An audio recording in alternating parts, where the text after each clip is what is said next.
बहुत स्वागत है आपका आपके सबसे पसंदीदा कार्यक्रम दूरदर्शन मध्य प्रदेश में नमस्कार एमपी में आपका बहुत बहुत स्वागत है। और जैसा कि आप जानते हैं, इस कार्यक्रम के माध्यम से हम आपको कई समसामयिक विषयों की जानकारी प्रदान करते हैं और साथ ही मिलवाते हैं, मेहमान से भी ले जाते हैं सैर पर भी और देते हैं फिटनेस के मंत्र भी।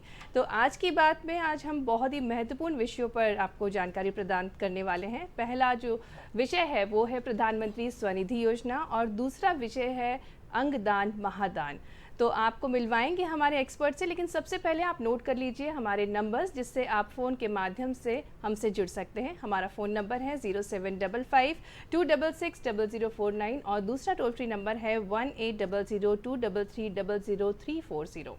तो दर्शकों, जैसा कि हमें पता है तिथि बहुत महत्वपूर्ण है हमारे जीवन में, तो सबसे पहले नज़र डालते हैं आज की तिथि पर। आज की तिथि है विक्रम संवत 2079, माघ माह शुक्ल पक्ष त्रयोदशी है, 3 फरवरी 2023 तिथि है और दिन है शुक्रवार। तो ये तो बात हुई तिथि की। इतिहास भी बहुत महत्वपूर्ण है हमारे जीवन में और कई बार हमें बहुत कुछ सीखने को मिलता है इतिहास से। तो आइए नज़र डालते हैं क्या कुछ खास है इतिहास में। सन 1760 में सदाशिवराव भाऊ के नेतृत्व में मराठा सेना ने उदगीर की लड़ाई में निजाम की सेना को बुरी तरह मात दी। वहीं 1815 में विश्व में पनीर उत्पादन का पहला कारखाना स्विट्जरलैंड में खोला गया।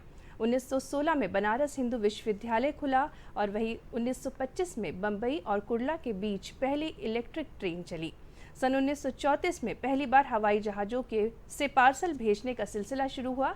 आज यह कंपनी लुफ्थांसा के नाम से जानी जाती है और 1938 में प्रसिद्ध भारतीय फिल्म अभिनेत्री वहीदा रहमान का जन्म हुआ। तो ये तो थी कुछ खास बातें इतिहास से जुड़ी हुई। दर्शकों, जो विचार होते हैं वो भी बहुत जीवन में महत्वपूर्ण है और एक विचार हमारे जीवन में बड़ा बदलाव ला सकता है। तो आइए नज़र डालते हैं क्या कुछ खास है विचार में। खुशी के लिए काम करोगे तो खुशी नहीं मिलेगी, लेकिन खुश होकर काम करोगे तो खुशी और सफलता दोनों प्राप्त होंगी। बिल्कुल सत्य वचन, क्योंकि जब हम मन से खुश होते हैं तो हम 100% अपने एफर्ट्स डालते हैं और सफलता हमें ज़रूर मिलती है। तो दर्शकों, विचार में ये थी आपके लिए बहुत ही खास बात। अब हम बात करेंगे आज की बात में प्रधानमंत्री स्वनिधि योजना के बारे में। और जैसा कि हमें पता है, स्ट्रीट वेंडर्स की जब हम बात करते हैं तो किसी भी शहर या किसी भी राज्य या किसी भी देश में अर्थव्यवस्था की जब बात करते हैं तो इन स्ट्रीट वेंडर्स का बहुत ही महत्वपूर्ण योगदान रहता है। और हमारी सरकार भी इनके मनोबल को मजबूत करने के लिए बहुत ही महत्वपूर्ण योजना लेकर आई है, प्रधानमंत्री स्वनिधि योजना। इसी पर विशेष जानकारी के लिए आज हमारे साथ स्टूडियो में है श्री गजेंद्र सिंह जी, अपर आयुक्त नगरीय प्रशासन से। सर, बहुत बहुत स्वागत है आपका हमारे आज के कार्यक्रम में। जी सर, आपसे विस्तार में जानना चाहेंगे प्रधानमंत्री स्वनिधि योजना के बारे में। देखिए, जैसे कि आपने बात करी कि जो हमारे पथकर विक्रेता हैं, इनका इकोनॉमी में बहुत बड़ा योगदान है और ये असंगठित रहते हुए छोटे छोटे काम करते हुए भी अपना योगदान देते हैं। जहाँ तक हम प्रधानमंत्री स्वनिधि योजना की बात करेंगे, प्रधानमंत्री स्ट्रीट वेंडर आत्मनिर्भर निधि योजना ये नाम है, जिसको हम लोग प्रचलित भाषा में प्रधानमंत्री स्वनिधि योजना बोलते हैं। जब अगर हम थोड़ा सा 2 साल पहले के सिनेरियो को देखें, जब कोरोना काल में तमाम विश्व में कहना चाहिए कि एक तरीके से आर्थिक संकट का दौर था और भारत भी निश्चित रूप से कहीं ना कहीं उससे जूझ रहा था, तब माननीय प्रधानमंत्री जी के नेतृत्व में स्वनिधि योजना इन असंगठित क्षेत्रों के लोगों को लाभ देने के लिए या कि उनको एक तरीके से स्थापित करने के लिए आई, जिसे हम स्वनिधि योजना बोलते हैं। और ये मुख्य रूप से हमारे पथ पे व्यापार करने वाले जो हाथ ठेला और रेहड़ी वाले लोग होते हैं, जो फलों का व्यवसाय करते हैं या कि सब्जी का काम करते हैं या कि और दूसरे खाद्य पदार्थों का विक्रय करते हैं। इसके अलावा गलियों में और पथों पर रहकर बहुत सारे हमारे जो डोमेस्टिक कंजम्पशन की वस्तुओं का विक्रय करते हैं, तो उनके लिए ये स्वनिधि योजना मुख्य रूप से जुलाई 2020 से क्रियाशील है। जी सर। इस योजना की अगर कुछ मुख्य बातें करें, क्योंकि सरकार तो हितग्राही मूलक योजनाएं बहुत सारी लगातार चलाती है, लेकिन इस योजना की मुख्य बात यह है कि इसमें 10,000, 20,000 और 50,000 के इंक्रीमेंटल लोन है। ये आप इसको बोलेंगे कि एक स्मॉल फाइनेंस की बात है और इसकी विशिष्टताएं ये है कि अगर हम 10,000 रुपये का लोन एक बार में भुगतान कर देते हैं तो हम 20,000 की लोन के लिए पात्रता रखने लगते हैं, और अगर हमने 20,000 का सफलतापूर्वक हमने अदायगी करी तो फिर 50,000 का लोन हमें मिलता है। बिल्कुल। महत्वपूर्ण बात यह है कि ये योजना 0% ब्याज पर है। तो हम जिन लोगों को टारगेट कर रहे हैं, जिसमें कि ये एक बुनियादी तौर पे समाज का वो वर्ग है जो कहीं ना कहीं आर्थिक रूप से एक चुनौती की स्थिति का सामना करता रहता है, उनको अगर आप बिना ब्याज का ऋण मुहैया कराते हैं तो इससे निश्चित रूप से उनकी इकोनॉमी में बूस्ट है। और स्वनिधि योजना के मामले में हम लोगों ने लगातार मिलकर जब काम किया है तो मध्य प्रदेश इस योजना में देश में नंबर 1 स्थिति में है। जी सर, जी सर, विशेषताएं भी हम आपसे जानना चाहेंगे। आपने बहुत अच्छे से विस्तार से बताया स्वनिधि योजना के बारे में, लेकिन विशेषताएं क्या है? जो स्ट्रीट वेंडर्स हैं उन्हें कैसे फ़ायदा मिलता है इस योजना के अंतर्गत? देखिए, हम जिन लोगों की बात कर रहे हैं ये असंगठित तबका है जी। इनके साथ ऑर्गेनाइज फॉर्मेट में कोई बात हम सीधे नहीं पहुंचा पाते हैं। इसके लिए भारत सरकार ने एक PM स्वनिधि .mahua.gov.in करके एक पोर्टल है जो मतलब भारत सरकार का एक एप्लीकेशन है, उसके माध्यम से भी हमारे हितग्राही अपना रजिस्ट्रेशन कर सकते हैं, लोन के लिए अप्लाई कर सकते हैं। इसी के साथ साथ मध्य प्रदेश शासन की भी एक महत्वपूर्ण पहल थी इन्हीं योजना को क्रियाभूत करने के लिए, उसके लिए एक प्लेटफॉर्म बनाने की बात, जिसको हम लोग बोलते हैं मुख्यमंत्री शहरी कामगार असंगठित एकीकृत पोर्टल। जी सर। तो अगर हम इसको मध्य प्रदेश शासन की वेबसाइट में जाएं या कि नगरीय प्रशासन की वेबसाइट में जाएं तो उसके थ्रू भी हमें लिंक मिलता है कि हम स्वनिधि योजना के लिए आवेदन कर सकते हैं। बिल्कुल। अगर इस प्रारूप में हम बात करें तो तमाम योजना के घटक, उसमें 10,000 20,000 का लोन किस प्रकार है, हमारी पात्रता क्या है, हमारे को किन डॉक्यूमेंट की ज़रूरत पड़ती है, तो उसके साथ हम लोगों को जानकारी मिलेगी और वैसा ज्ञान प्राप्त करने के बाद हम आवेदन के लिए अप्लाई कर सकते हैं। जी सर। जहाँ तक मुख्य घटकों की बात है, योजना में किसी तरीके का हम लोग डॉक्यूमेंट नहीं लेते हैं। योजना मुख्य रूप से हितग्राही के मोबाइल नंबर से ही संचालित होती है, जो कि आधार इनेबल्ड होना चाहिए। अगर आधार इनेबल्ड नहीं है तो फिर वो आवेदन नहीं कर सकता है। बिल्कुल। तो एक बार उसका अपना OTP आए और फिर उसके बाद में वो 10,000 के लिए अप्लाई करता है, तो जिस भी अकाउंट या जिस भी बैंक में उसका खाता हो वहाँ से उसको 10,000 रुपये की लोन की पात्रता बनती है। जी सर, आपने बहुत अच्छे से बताया और बहुत महत्वपूर्ण वेबसाइट भी बताइए, दर्शकों आप नोट कर सकते हैं pmsevanidhi.mohua.gov.in। इस वेबसाइट पर जाकर आप आवेदन कर सकते हैं। हमारे साथ एक हितग्राही भी जुड़ी हुई है, रिजवाना जी हैं। रिजवाना जी, बहुत बहुत स्वागत है आपका हमारे इस कार्यक्रम में। रिजवाना जी से जानेंगे कि कैसे उनको लाभ पहुंचा PM स्वनिधि योजना के अंतर्गत। रिजवाना जी, कैसे आपने शुरुआत की, आपके बारे में सबसे पहले जानना पड़ेगा। मेरा नाम रिजवाना है। मैं अपने पति के साथ मिलकर गद्दी रजाई का काम करती हूँ। हम लोग घर में 5 लोग हैं और जो कोरोना काल में हमारे घर की समस्या बहुत ज़्यादा ख़राब हो गई थी जी। उसके बाद हमें पता चला कि प्रधानमंत्री स्वनिधि योजना के अंतर्गत सरकार हमें 10,000 का लोन दे रही है जी। तो नगर निगम द्वारा हमें पता चला, उससे हमने नगर निगम में फॉर्म भरा, हमें बैंक द्वारा उसे 10,000 का लोन मिला और हम आज 10,000 का लोन के बाद हमें 20,000 का भी मिला और आज हम डिजिटल पेमेंट भी करते हैं। बिल्कुल। और डिजिटल पेमेंट के ज़रिए हमें हर महीने 100 रुपये का कैशबैक मिलता है। इसके लिए प्रधानमंत्री जी का धन्यवाद है कि उन्हें ये योजना हमें दी ताकि हम इससे अपना रोज़गार बढ़ा सकें। बिल्कुल बिल्कुल। जी रिजवाना जी, आपने बहुत अच्छे से बताया और दर्शकों देखिए, स्वनिधि योजना के लाभ से इन्होंने डिजिटल इंडिया को भी बहुत अच्छे से सपोर्ट किया है। सर, आपसे जानना चाहेंगे गजेंद्र सर, ये जो योजना है प्रधानमंत्री स्वनिधि योजना, कहीं ना कहीं हमारे जो सबसे एंड ऑफ द जनरेशन है, मतलब लोग हैं, उन तक पहुंच रही है और लोग जागरूक होकर डिजिटल इंडिया से जुड़ रहे हैं। तो कैसे कारगर हुई ये योजना और क्या किस लक्ष्य से इसको बनाया गया? वास्तव में स्वनिधि योजना ने इस मिथक को तोड़ा है कि समाज के, अगर कहें कि हम वो गरीब वर्ग के लोग हैं या कि ऐसे लोग हैं जो औसत रूप से जिनका शिक्षा अध्ययन कम है, वो क्या इसमें शामिल हो पाएंगे। लेकिन स्वनिधि योजना ने इस मिथक को तोड़ने का भी काम किया है। हमारे, अगर मैं मध्य प्रदेश को फिगर के रूप में अगर देखूं, जिसमें कि हमारे 5,23,000 हमारे हितग्राही हैं जिन्हों के 10,000 रुपये के लोन हमारे हुए हैं, उसमें 2.5 लाख से ज़्यादा हितग्राही हैं जो अपने रोज़मर्रा के कार्यों में, दैनिक कार्यों में डिजिटल लेन देन का उपयोग कर रहे हैं। और डिजिटल लेन देन का उपयोग कर रहे हैं, इसका कारण एक ये भी है कि हम स्वनिधि योजना का जैसे ही हम लोग लोन सेंक्शन करते हैं तो उस पहले ही अवसर पे एक पेनी ड्रॉप ट्रांजैक्शन हमारे बैंकर्स करते हैं। जो बैंक सैंक्शन करेगा स्वनिधि योजना का 10,000 का लोन, तो उसके लिए मैंडेट है कि वो पेनी ड्रॉप ट्रांजैक्शन करे, जिसमें कि हितग्राही के खाते में 1 रुपये की राशि जाना और 1 रुपये की राशि वापस आना। इस तरीके का एक अभ्यास कराते हैं। साथ ही बैंकर्स हमारे हितग्राहियों को एक QR कोड जनरेट करके देते हैं, सो दैट के वो अपने कस्टमर के साथ जब डील करेंगे तो उसके माध्यम से मोबाइल से जुड़े हुए उस QR कोड में अपने भुगतान की राशि प्राप्त कर सकता है। जी। इसको इंक्रीमेंटल एक चैन देने के लिए स्वनिधि योजना में एक बहुत बड़ा प्रावधान है, जो किसी भी योजना में शायद इससे पहले देखने नहीं मिला। इसमें प्रति माह 100 रुपये की कैशबैक राशि है। अगर हम साल भर की बात करें तो 1200 रुपये हमारा लोनी, हमारा हितग्राही वापस कैशबैक प्राप्त करता है, जिसमें प्रथम 50 ट्रांजैक्शन में 1 रुपया के हिसाब से, अगले 50 ट्रांजैक्शन में 50 पैसे के हिसाब से और अगले 100 ट्रांजैक्शन में 25 पैसे के हिसाब से, ऐसे कुल 100 रुपया की राशि कैशबैक में प्राप्त होती है।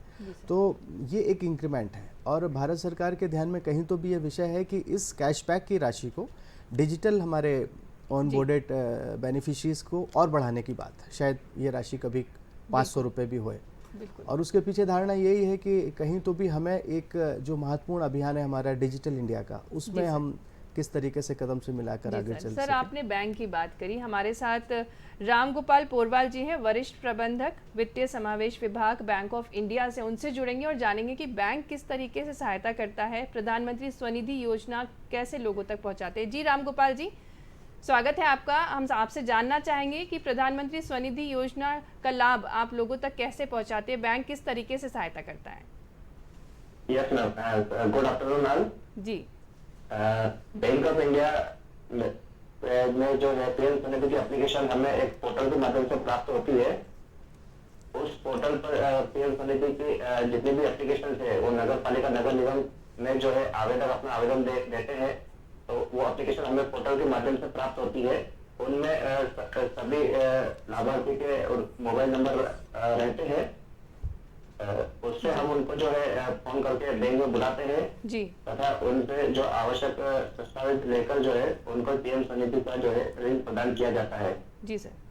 जी जी सर। और इसके लिए हम जो है पात्र हितग्राही जो रहते हैं उनको शुरुआत में 10,000 का लोन जो है 12 माह के लिए दिया जाता है, ताकि वो जो कोविड वैश्विक महामारी में लॉकडाउन के दौरान जो पथ विक्रेता रेहड़ी वालों की आजीविका पर बुरा प्रभाव पड़ा था, सामान्यतः थोड़ी पूंजी के साथ काम करके लॉकडाउन के दौरान संभवतः जो समाप्त हो गई थी जी, इसमें अपनी वापस आजीविका को पुनः शुरू कर सके, इसलिए सहायता दी जाती है।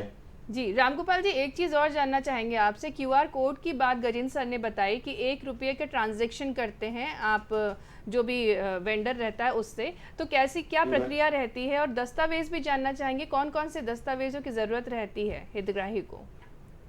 यस मैडम, सर्वप्रथम उनको जो है विक्रय प्रमाण पत्र की आवश्यकता होती है। वे विक्रय प्रमाण पत्र ऑनलाइन प्राप्त कर सकते हैं जी, और एक आपका जो है इसके अलावा आधार कार्ड जी, और पैन कार्ड, और इसके अलावा 2 तो मुख्य है, उसके अलावा यदि उनके पास वोटर ID है तो वो चलेगा, ड्राइविंग लाइसेंस और मनरेगा कार्ड अगर है तो दे दीजिए हमें। और सर्वप्रथम इनके द्वारा जो डिजिटल लेन देन इनको सिखाया जाता है जी। जब भी बैंक लोन देती है, लोन देने के पश्चात एक QR कोड जनरेट करके उनको दिया जाता है जी। उस QR कोड के माध्यम से यदि वो किसी से प्रथम 50 लेन देन करते हैं तो प्रति लेन देन 1 रुपया उनको कैशबैक प्राप्त होता है। बिल्कुल बिल्कुल। तो इस प्रकार की सहायता मिल जाती है। और इसी प्रकार अगले 50 के बाद के जो ट्रांजेक्शन और नेक्स्ट 50 जो करते हैं उन पर 50 पैसा प्रति ट्रांजेक्शन कैशबैक उनको प्राप्त होता है जी। और उसके बाद अगले 100 ट्रांजेक्शन पर उनको 0.25 रुपीज प्राप्त होता है। इसी प्रकार जो है कुल मिलाकर उनको जो है आपको 200 रुपये तक का जो है कैशबैक प्राप्त होता है जी। जी रामगोपाल जी, आपने बहुत ही विशेष जानकारी दी। जो हितग्राही हैं उनको वाकई में लाभ मिलेगा, और आपने बताया काफ़ी सारा कैशबैक भी मिलता है। जैसे गजेंद्र सर बता रहे थे हमको कि 100 रुपीज़ का 100 रुपये का कैशबैक मिलता है, और 1 रुपये का ट्रांजैक्शन होता है, उसको शायद एक्टिवेट करने के लिए किया जाता है। सर, और जानना चाहेंगे आपसे, जैसे किसी ने आवेदन किया, आवेदन के बाद कितना समय लगता है बैंक के प्रोसीजर को कंप्लीट करने में, और क्या कोई सर्टिफिकेट भी प्रोवाइड किया जाता है वेंडर्स को? देखिए, जैसे मैंने आपको एक बात कही थी कि मध्य प्रदेश शासन की ये भी एक विशेष पहल है, जिसमें हमने मुख्यमंत्री शहरी कामगार एकीकृत पोर्टल बनाया। तो पोर्टल बेसिकली क्या करता है? पोर्टल हमारे हितग्राहियों को एक सुविधा, एक प्लेटफॉर्म प्रदान करता है कि एक वेंडर के रूप में उसकी आइडेंटिटी क्रिएट होना। तो उसको जैसे वो आवेदन करेगा तो आधार कार्ड या दूसरे कोई भी जो प्रचलित वोटर आईडी, राशन कार्ड या कि लाइसेंस है हमारा, तो इस आधार पे उसको आई कार्ड जनरेट होता है। इसके बाद उसका वेंडिंग सर्टिफिकेट जनरेट होता है कि जैसे रिजवाना अगर गद्दे तकिए बनाने का काम करते हैं या कोई फल रेहड़ी का काम करता है तो उसको उस तरीके का वेंडिंग सर्टिफिकेट मिलेगा। तो एक तरीके से एक एस्टैब्लिशमेंट है उसके व्यवसाय के लिए। इन आइडेंटिटी कार्ड के साथ जब वो स्वनिधि के आवेदन के लिए जाता है तो उसे एक एडिशनल पुश मिलता है और उसको एंटरटेन किया जाता है। बिल्कुल। सामान्य तौर पे हमारे आवेदन जो होते हैं वो उन बैंक में जाते हैं, वो बैंक हमारे नेशनलाइज्ड बैंक हो सकते हैं, रीजनल बैंक्स हो सकते हैं, इसके अलावा प्राइवेट बैंक भी होते हैं, तो उन्होंने भी काफ़ी इसमें अच्छी भागीदारी निभाई है। तो वो जहाँ खाता होगा हितग्राही का उस बैंक में आवेदन करेगा। एक और दूसरी बात है कि इसमें मार्केट प्लेस करके एक पोर्टल में एप्लीकेशन में एक सुविधा है।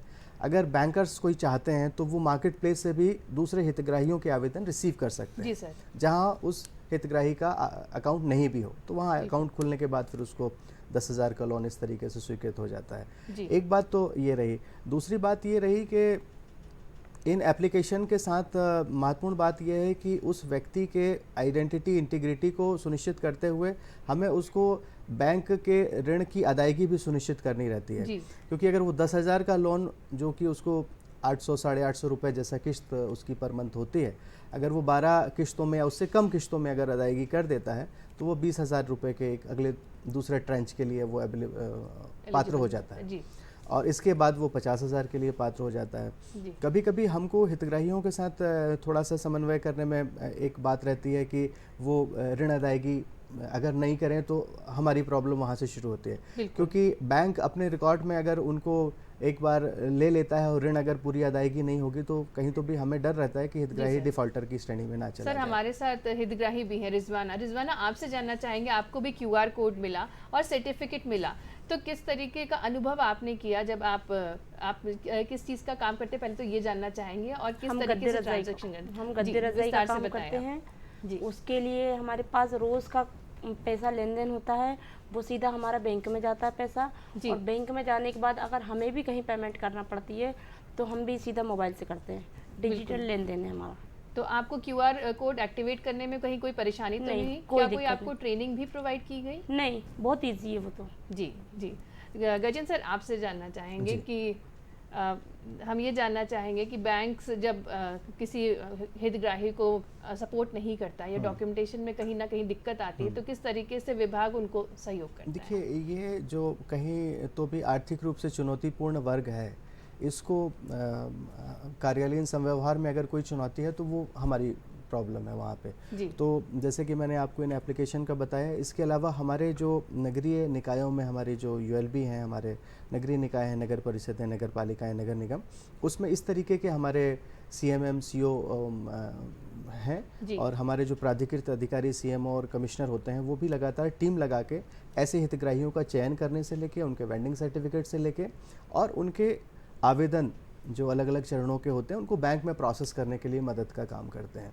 एक हम लोगों ने प्रदेश भर में एक स्कीम रखी हुई है जिसमें कि हम प्रत्येक शुक्रवार को स्वनिधि दिवस के रूप में हम लोग उसको मनाने का काम करते हैं। मनाने से आशय ये है कि हमारे हितग्राहियों को अपने आवेदन करने में या कि उनको स्वीकृत और वितरण कराने में किस तरीके की दिक्कतें हैं वो विषय है। तो बेसिकली जब हम बैंकर के लेवल पे जाते हैं तो निश्चित रूप से बैंक का अपना लैंडिंग का एक विशिष्ट काम है ही, उसके ऊपर भी अगर हम हितग्राहियों के लिए या उनसे इस तरीके का लोन कराते हैं, शॉर्ट टर्म लोन हम कराते हैं, तो हमारे लिए ये आवश्यक होता है कि हम वो बीच का सेतु का काम करें। अगर हम हितग्राही और बैंक के बीच में समन्वय स्थापित कर पाते हैं तो ये देखा गया है कि किसी भी तरीके के हिंड्रेंसेस नहीं आ पाते और बैंक को एक कुशन भी मिलता है, उसको एक गारंटी भी रहती है, उसको एक सपोर्ट भी मिलता है। अगर उसको डॉक्यूमेंट वेरीफाई करना है या कि उसको हितग्राहियों को बुला के वेरीफाई करना है तो वो उतनी चीज़ हम लोग लगातार स्वनिधि दिवस के रूप में कराते हैं। स्वनिधि से समृद्धि, इसके बारे में भी आप संक्षिप्त में हमारे दर्शकों को बताएं। ये स्वनिधि योजना का एक एक्सटेंशन ही कहिएगा जिसमें कि स्वनिधि से समृद्धि करके एक अभियान हम लोग चलाते हैं और इसका विस्तार अब मध्य प्रदेश के प्रत्येक निकाय में हो गया है। इस योजना में मूल रूप से हम लोग केंद्र शासन की 8 महत्वपूर्ण योजनाएं हैं, उनको हमारे स्ट्रीट वेंडर पथ विक्रेताओं के परिवारों को जोड़ने का काम करते हैं जी। मसलन अगर मैं 8 योजनाओं की बात करूं, जैसे वन नेशन वन कार्ड है, मातृवंदना योजना है, जननी सुरक्षा योजना है, फिर भवन संनिर्माण कर्मचारियों की योजनाएं हैं। इसके अलावा 2 महत्वपूर्ण हैं हमारी बीमा योजनाएं, जिसको हम प्रधानमंत्री जीवन ज्योति बीमा योजना बोलते हैं, प्रधानमंत्री सुरक्षा बीमा योजना और श्रम योगी मानधन। बिल्कुल। श्रम योगी मानधन अपने आप में इस तरीके की विशिष्टता लिए हुए है जिसमें कि 60 वर्ष के बाद ऐसे असंगठित क्षेत्र में काम करने वाले हितग्राहियों को पेंशन कम से कम 4,000 रुपए की पेंशन देते हैं। तो हम लोग इसमें स्ट्रीट वेंडर्स का इंडिविजुअल और फैमिली की प्रोफाइलिंग करते हैं और उसके बाद उनको योजनाएं सैंक्शन करने का काम। जी सर। गजन सर, आपने बहुत ही विशेष जानकारी हमारे दर्शकों को दी और साथ में रिजवाना जो हितग्राही थी उन्होंने भी अपने अनुभव आप सभी से साझा किए। प्रधानमंत्री स्वनिधि योजना वाकई में बहुत ही महत्वपूर्ण योजना है जो कि हमारे पूरे राज्य के लिए मध्य प्रदेश बहुत अच्छा कार्य कर रहा है और पूरे देश के विकास के में बहुत ही महत्वपूर्ण योजना है। बहुत बहुत धन्यवाद गजेंद्र सर और रिजवाना जी, आपने इतनी महत्वपूर्ण जानकारी हमारे दर्शकों से साझा की। दर्शकों, घूमना फिरना भी बहुत ज़रूरी है हमारे जीवन में, तो आइए चलते हैं, बढ़ते हैं आगे अपने सैर वाले सेगमेंट में और देखते हैं क्या कुछ खास है। Thank you so much. Thank you sir. Thank you sir.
Bhimbetka को दूर से देखने पर लगता है मानो यहाँ की पहाड़ियां किसी किले की दीवारों से घिरी हों, लेकिन वास्तव में ये हैं विशाल चट्टानें। भीमबेटका के बारे में ऐसी धारणा है कि अज्ञातवास के दौरान पांडव यहाँ भी रहे थे और महाबली भीम यहाँ की विशाल चट्टानों पर बैठकर अपने भाइयों की रखवाली किया करते थे, इसीलिए इस स्थान का नाम भीमबेटका हो गया।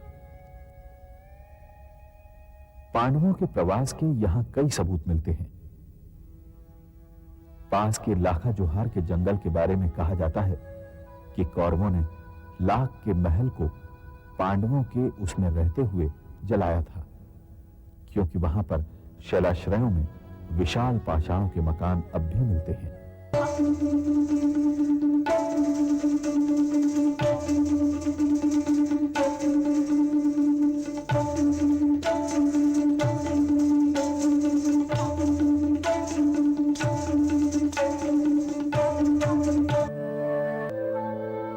इतिहास पर यकीन किया जाए तो यहां सबसे प्राचीन शैलचित्र मध्याश्म युग के हैं।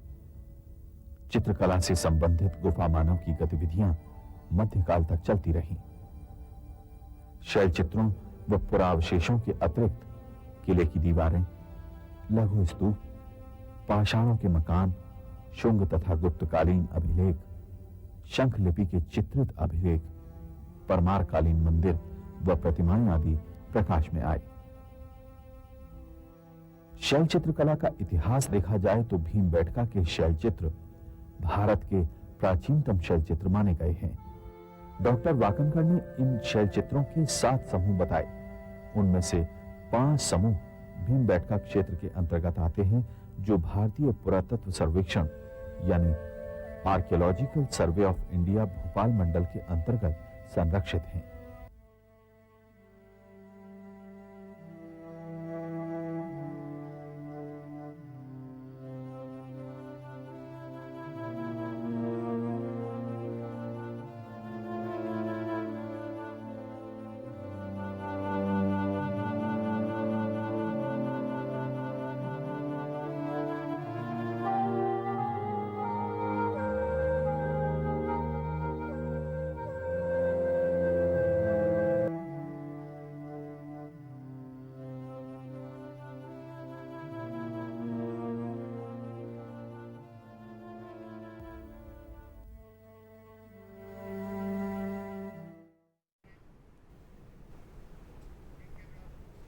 तो दर्शकों ये तो थी ऐतिहासिक भीमबेटका की गुफाएं।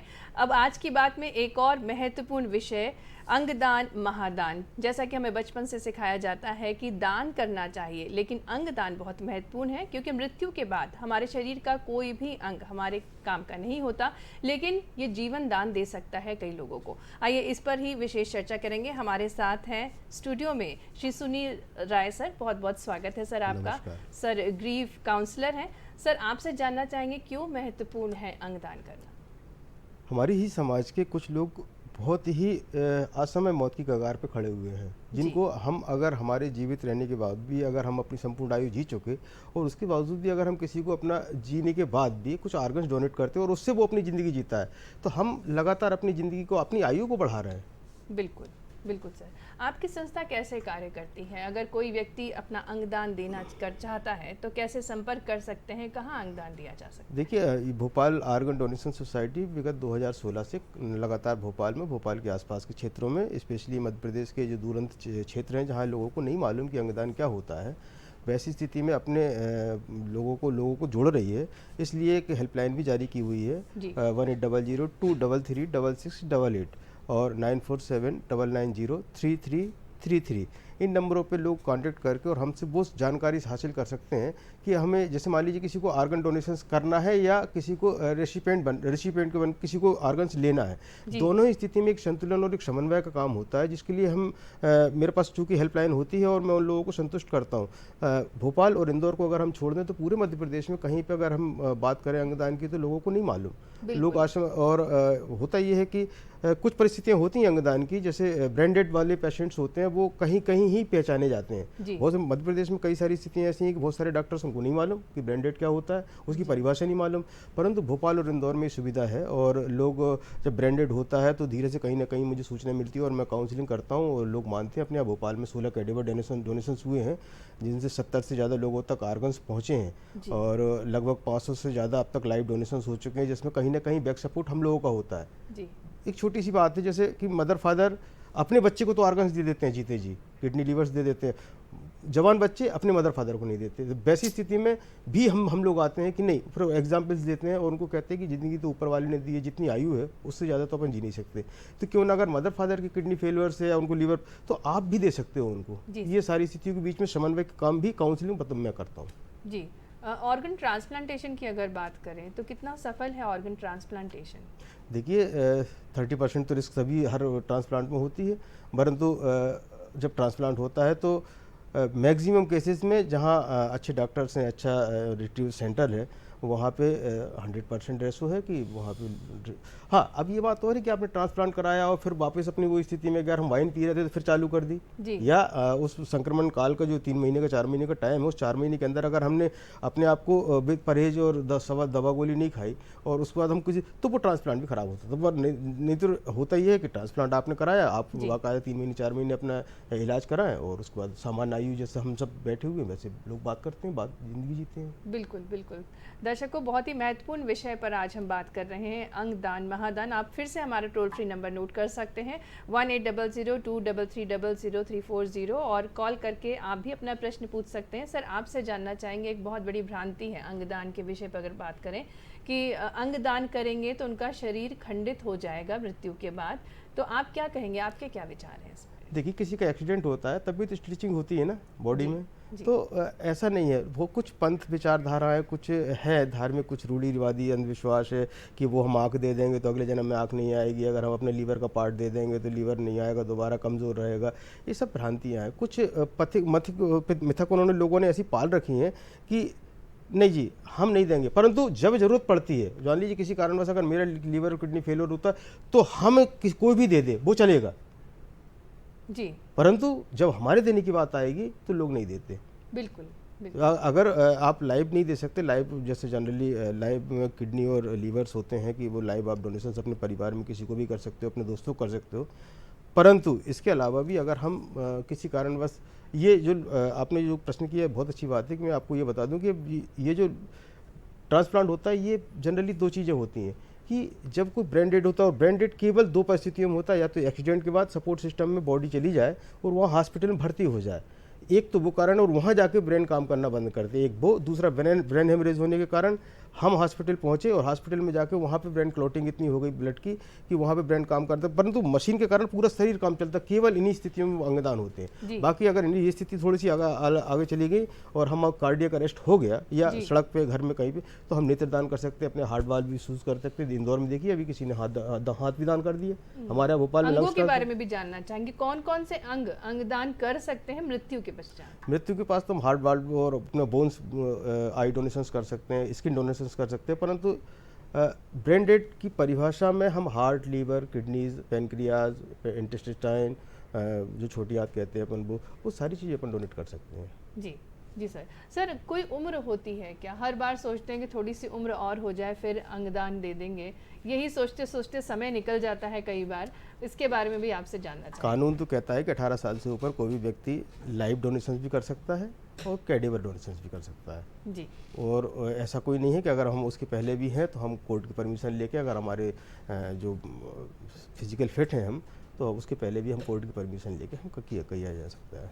जी, आप हमारे दर्शकों को इस कार्यक्रम के माध्यम से क्या संदेश देना चाहेंगे? देखिए, विश्व का एक, जब मोदी जी और सारे लोग, और हमारे यहाँ थोड़ा एक्ट 1994 बन गया, 2014 में अमेंडमेंट हो गया, लोगों को पहले मन में भ्रांतियाँ थी कि अरे वो कोई किडनी रैकेट है और ये लोग कुछ बेच मारेंगे, सारी चीज़ें अब बंद हैं। दरअसल अब हो रहा है ये कि एक अवेयरनेस आई है लोगों के अंदर। हम प्लेटफॉर्म भराते हैं, फॉर्म 7 हम फॉर्म लोगों से भराते हैं, इस प्लेटफॉर्म से ऑर्गन डोनेशन से नहीं होते, वो सारी परिस्थितियाँ अलग होती है, परंतु वो प्लेटफॉर्म भरने से जब हमारी कलम चलती है तो हमारा हाथ मजबूत होता है, विल मजबूत होता है, दिमाग मजबूत होता है। परिवार के लोगों को जब हम बताते हैं कि ये हमारा डोनर कार्ड हमें एक इंस्टीट्यूशन से मिला हुआ है, और वैसी स्थिति में अगर मुझे कुछ होता है, क्योंकि प्लेटफॉर्म भरना और 2 साक्षियों के साइन होना, वो 2 साक्षी ही घर में सूचना देते हैं या सब सारे परिवार को सूचना देते हैं कि भाई ये देहदानी है या अंगदानी, इन्होंने फॉर्म भरा हुआ है, और वैसी स्थिति में सूचना आती है, तब मेरे पास सूचना आती है और तब हम लोग जाते हैं और काउंसलिंग करके, क्योंकि घर की रजामंदी उस परिस्थितियों में भी जरूरी है। तो केवल प्लेटफॉर्म भरना नहीं है, घर वालों को भी बताना, अपने दोस्तों को भी बताना है कि अंगदान से अगर मेरे परिवार में या मेरे समाज में या मेरी दुनिया में, इस समाज में रहने वाला व्यक्ति अगर मेरे कारण स्वस्थ रह सकता है, तो मेरे जाने के बाद फिर से मैं वापस इसी दुनिया में तो हूँ। बिल्कुल बिल्कुल सर, ट्रांसप्लांट कोऑर्डिनेटर्स कौन होते हैं, क्या करते हैं वे? बहुत अच्छा प्रश्न है आपका। दरअसल ट्रांसप्लांट कोऑर्डिनेटर्स मोहन फाउंडेशन या नोटो की तरफ से एक प्रोग्राम आयोजित होता है, एक ओरिएंटेशन प्रोग्राम 5 से 7 दिन का होता है। हम लोगों ने 2016-17 के दौरान भोपाल शहर में हर बड़ा हॉस्पिटल में एक हमारा ट्रांसप्लांट कोऑर्डिनेटर, जिसको हमने 5 से 7 दिन की हम लोगों ने ट्रेनिंग दे रखी है, और वो व्यक्ति न केवल ब्रेन डेड को पहचानता है, बल्कि वो कोऑर्डिनेट करता है हमसे, जिला प्रशासन से और रोटो सोटो तीनों से कोऑर्डिनेट करता है। और जब कोई किसी के यहाँ ब्रेन डेड होता है और उन परिस्थितियों में नहीं समझाया जा सकता, क्योंकि दुखद स्थितियाँ होती हैं, परिवार के लोगों को नहीं समझाया जा सकता कि आप अंगदान कीजिए, उन परिस्थितियों में वो धीरे से कम सूचना तो मुझे देता है। और मैं जब जाता हूँ तो लोगों के हाथ पाँव जोड़ता हूँ, उनकी इकोनॉमी और बहुत सारी एजुकेशन, उनका बैकग्राउंड पता लगाता हूँ, पर उनके परिवार से बात करता हूँ। और इसमें मैं लगभग 500 काउंसलिंग अब तक कर चुका, जिसमें 16 के आसपास हम कैडेवर करा चुके भोपाल में, 70 लोगों तक आर्गन्स चले गए। जी सर, अंत में बस एक प्रश्न की सिंगल विंडो जहां पर संपर्क कर सके कोई भी व्यक्ति इसकी जानकारी प्राप्त करने के लिए, ऑनलाइन या फिजिकली? देखिए, आसपास जो भी NGOs आपकी इस रिलेटेड काम कर रही हैं, वो सारे के सारे में आपको कहीं ना कहीं कोई ना कोई टच करना पड़ेगा, और नहीं तो जिला प्रशासन में जाइए, जिला प्रशासन नहीं तो noto.org, ये भारत सरकार का एक साइट है, इस पर अपन साइट में बात कर सकते हैं। अगर भोपाल और आसपास मध्य प्रदेश के आसपास बात कर रहे हैं तो मेरी हेल्पलाइन 1800-233-6688, कभी भी आप फ़ोन लगाएंगे 24 आवर्स मैं बात करूंगा आपसे। और चाहे बॉडी डोनेशंस हो, आर्गन डोनेशंस हो या आई डोनेशंस हो, उन परिस्थितियों में मैं, अगर भोपाल में है तो ज़्यादा बेहतर है, भोपाल से बाहर है तो मैं आपको आसपास कहीं मेडिकल कॉलेज से जोड़ूंगा और वहाँ जाके आप अपनी बात रख सकते हैं। जी सुनील जी, बहुत अच्छे से आपने विस्तार से बताया ऑर्गन डोनेशन के बारे में, कैसे हम संपर्क कर सकते हैं, कैसे जानकारी प्राप्त कर सकते हैं और कितना महत्वपूर्ण है जीवन में अंगदान करना, इसके बारे में आपने विस्तार से बताया। बहुत बहुत शुक्रिया। बहुत बहुत धन्यवाद। बढ़ते हैं अगले सेगमेंट की ओर और हमारे मेहमान में अब हम आपको मिलवाने जा रहे हैं बहुत ही विशेष मेहमान से। आइए मिलवाते हैं आपको डॉक्टर AK द्विवेदी जी से, जो कि चिकित्सा के क्षेत्र में बहुत ही महत्वपूर्ण योगदान दे रहे हैं। बहुत बहुत स्वागत है डॉक्टर AK द्विवेदी जी आपका हमारे इस कार्यक्रम में। थैंक यू, धन्यवाद, नमस्कार। सर, आपसे जानना चाहेंगे कि कैसे आपने अपने जीवन की शुरुआत करी?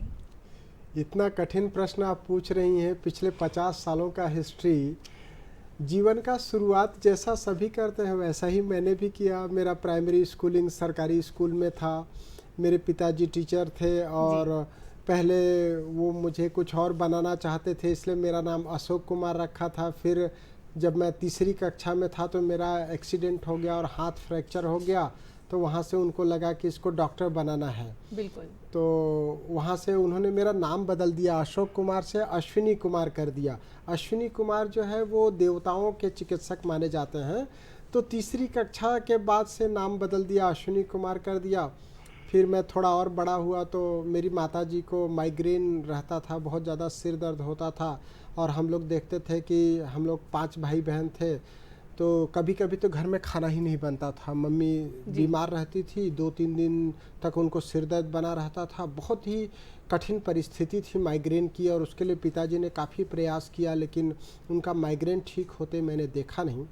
फिर धीरे धीरे मेरा 6th क्लास से इंग्लिश चालू हुआ, और 10th तक मेरी स्कूलिंग मिर्ज़ापुर में हुई जी। उसके बाद 10th के बाद मुझे नागपुर भेज दिया गया।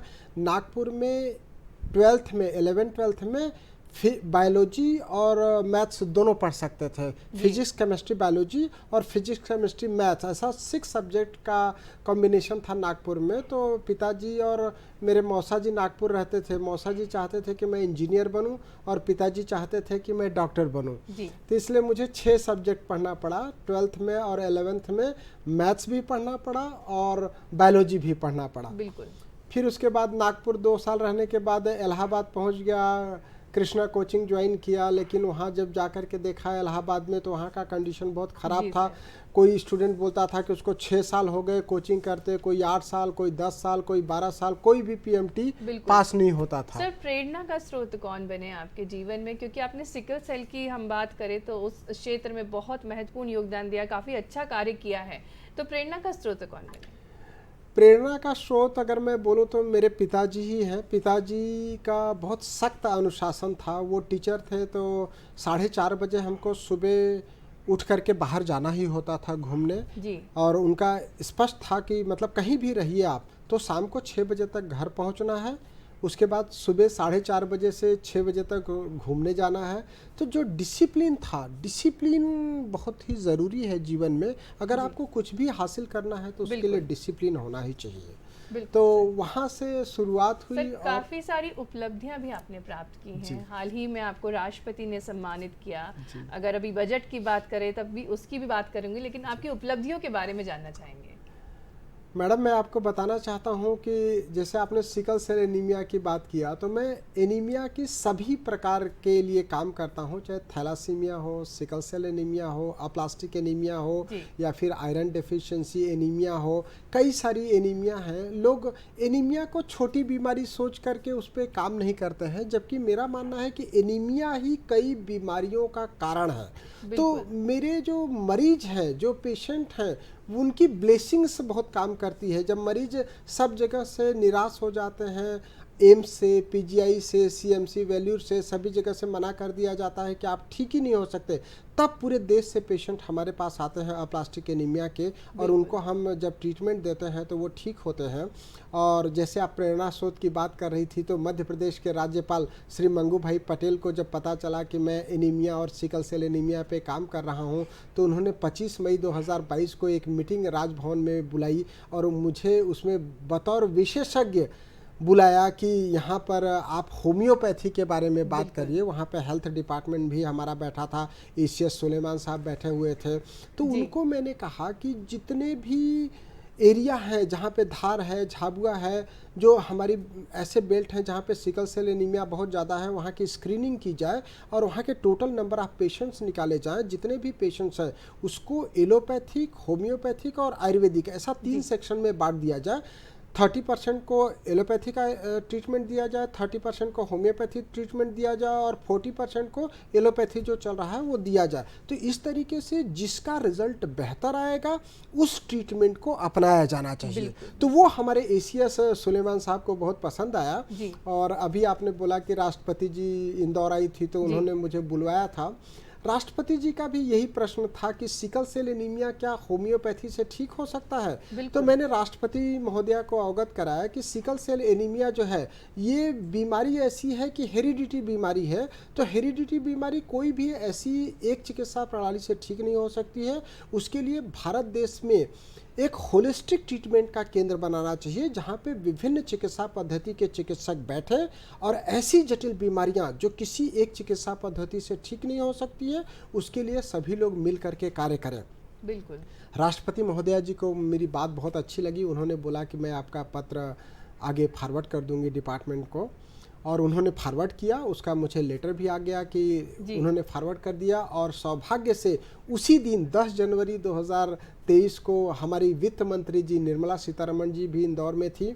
मैं शाम को निर्मला सीतारमण जी से भी मिला, और निर्मला सीतारमण जी से मैंने रिक्वेस्ट किया कि ये सिकल सेल एनीमिया या अप्लास्टिक एनीमिया, थैलासीमिया इतनी जटिल बीमारी है, जब तक इसका प्राविधान हमारे बजट में नहीं होगा तब तक इस पे उतना कार्य नहीं हो सकेगा। तो दोनों ही महान महिला थी और दोनों ने मेरी बात माना। और निर्मला सीतारमण जी ने अभी 1 फरवरी को हमने देखा कि उन्होंने एनीमिया और सिकल सेल एनीमिया के लिए 2047 तक का टारगेट रखा है। तो मैं बहुत ही दिल से, और जो पीड़ित जनता है, जो पीड़ित मानवता है, उसकी तरफ से हमारी इन दोनों महिला हमारे वरिष्ठ को मैं धन्यवाद देना चाहता हूं, राष्ट्रपति जी को और वित्त मंत्री जी को, कि उन्होंने मेरी बात माना, सुना, समझा और पीड़ित मानवता को हेल्प करने का प्रयास किया। कोई तो ऐसी सरकार आई जो टैक्स में कितना पैसा घटाना है, बढ़ाना है, उन सब को छोड़ करके बीमारी, ऐसी बीमारी जो ठीक ही नहीं हो सकती है, उसके लिए बजट में प्राविधान लेकर के आए। ये बहुत अच्छी बात है। द्विवेदी सर, आप बहुत सारा समाज को उत्थान करने के लिए और स्वास्थ्य के प्रति लोगों को जागरूक करने के लिए कार्य करते रहते हैं, और किताबें भी बहुत अच्छी लिखते हैं। तो आपकी किताबों के बारे में भी जानना चाहेंगे। मैंने किताब लिखना तो काफ़ी दिन से स्टार्ट करा था, लेकिन जो सबसे मेरी विशेष किताब थी वो ह्यूमन एनाटॉमी। ह्यूमन एनाटॉमी मतलब हमारा जो मानव शरीर रचना विज्ञान है। हमारे मध्य प्रदेश में मुख्यमंत्री जी ने पहल किया है कि हमारा जो मेडिकल साइंस के कोर्स हैं, MBBS हो, BAMS हो, BHMS हो या BUMS हो, उसको भी हिंदी से पढ़ाया जाएगा। बड़ा कठिन काम है। मैं अगर आपको बताऊं कि मेडिकल टर्मिनोलॉजी इंग्लिश में बहुत आसान लगती है और हिंदी में बहुत कठिन होती है, तो मैंने हिंदी में मानव शरीर रचना विज्ञान लिखा और उसको हमारा मध्य प्रदेश ग्रंथ एकेडमी ने प्रकाशित किया। उसके निदेशक कड़ेल साहब, अशोक कड़ेल साहब को मैं धन्यवाद देना चाहता हूं।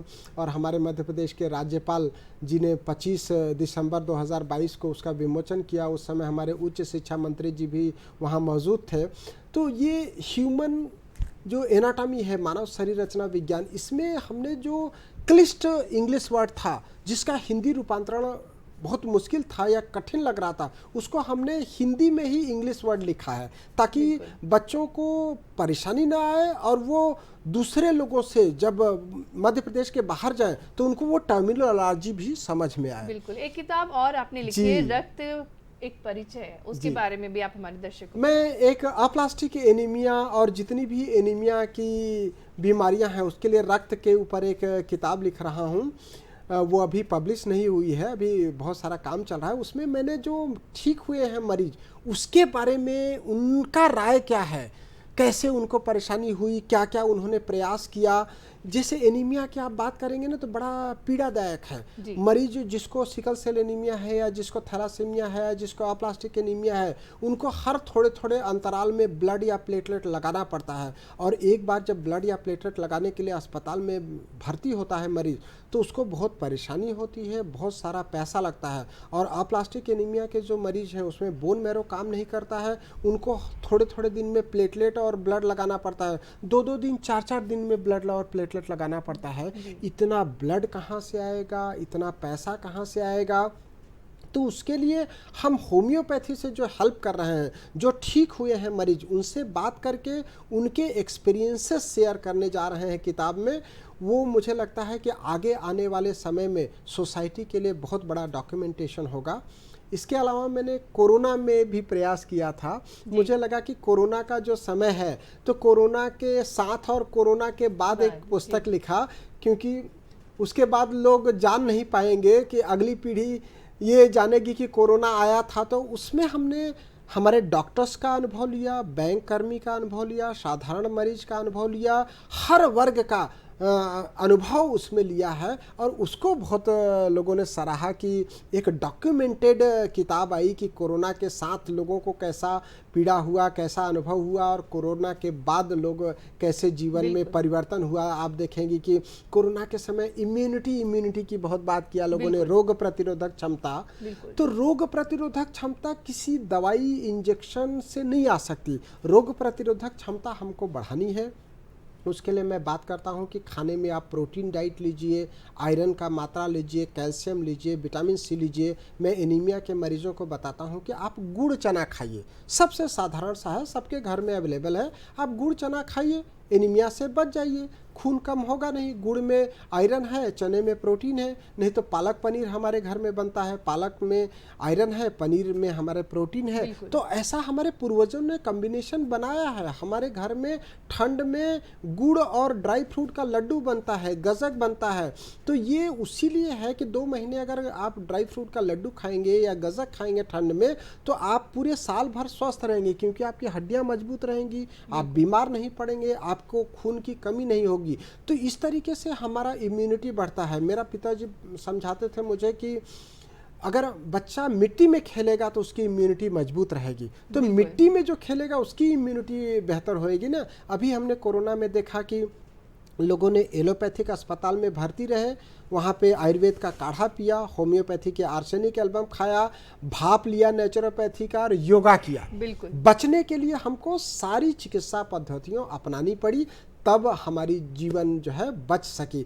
तो कोई किसी भी चिकित्सा पद्धति में आपस में कोई मतभेद नहीं है, आपस में कोई लड़ाई नहीं है। ये पता नहीं कहाँ से आ गया कि आप एलोपैथी के साथ होम्योपैथी नहीं ले सकते, या होम्योपैथी के साथ आयुर्वेदा नहीं कर सकते, या एलोपैथी के साथ योगा नहीं कर सकते। सब कर सकते हैं ना भैया। हमारे घर में जो मसाले यूज होते हैं वो तो सब आयुर्वेद का ही है।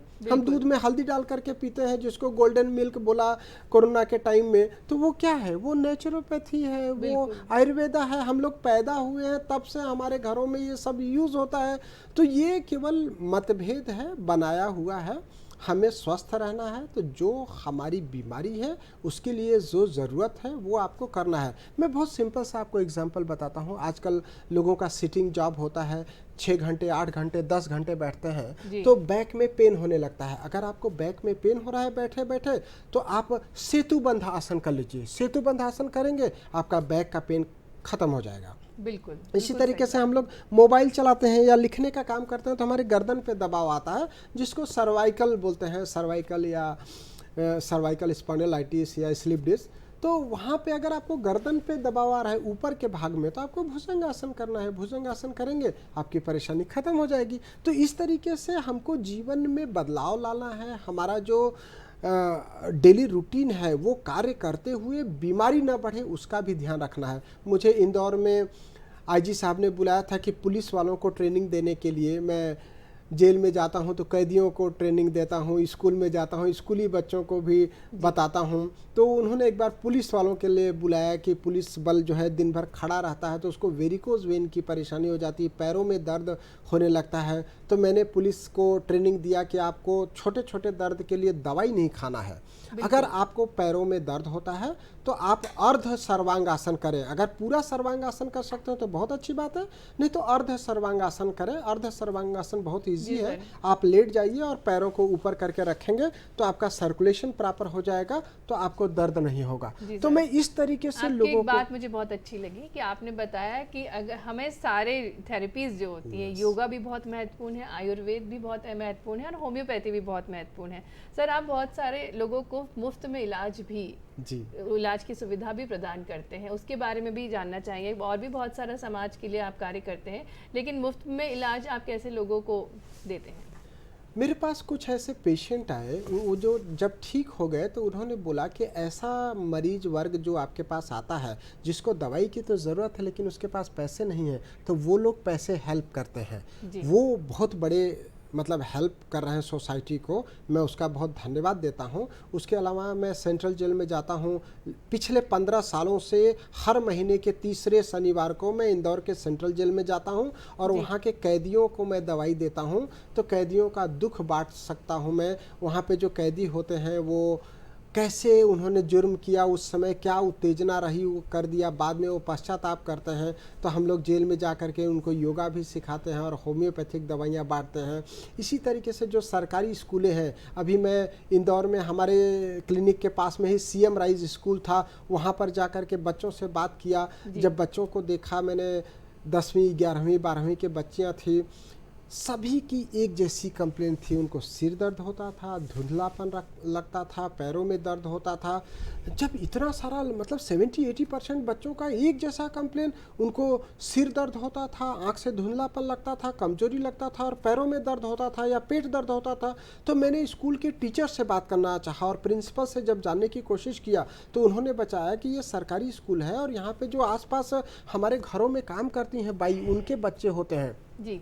तो मैंने बच्चों को खान पान के बारे में ज़्यादा समझाया। उनको होम्योपैथिक दवाई तो दिया ही, होम्योपैथिक दवाई मीठी होती है तो बच्चों को बहुत पसंद आती है, तो वो तो उनके लिए पसंदीदा था। उसके अलावा मैंने उनको खाने में समझाया कि अभी ठंड का टाइम है तो आपको ऐसा खाना चाहिए, हरी सब्जियां लेना चाहिए, गाजर खाना चाहिए। बच्चे क्या होता है कि सलाद यूज़ नहीं करते हैं, तो मैं बच्चों को इस तरीके से समझाता हूँ। मुझे स्कूल के टीचर बोलते हैं कि अगर आप बोलेंगे बताओ डॉक्टर तो हमारा बच्चा खाएगा। पेरेंट्स भी यही बोलते हैं कि आप अगर बोलेंगे तो बच्चा खा लेगा। तो हम ऐसा कोशिश करते हैं कि बच्चे खान पान का ध्यान रखें, सो दैट कि उनको कम उम्र में आँख से धुंधलापन न दिखे, कमजोरी न लगे। अगर बच्चा हमारा जो है जो भविष्य है तो उसको खाने पीने का भी ध्यान रखना है। बिल्कुल, बहुत महत्वपूर्ण बात आपने की, पोषण का ध्यान रखना बहुत ही महत्वपूर्ण है। बहुत बहुत धन्यवाद डॉक्टर A.K. द्विवेदी जी, आपने बहुत ही विशेष जानकारी हम सभी से साझा की। राष्ट्रपति सम्मानित हैं आप और homeopathy, allopathy, Ayurveda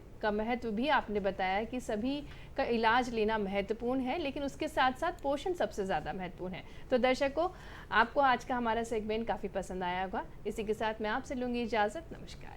thank you, नमस्कार।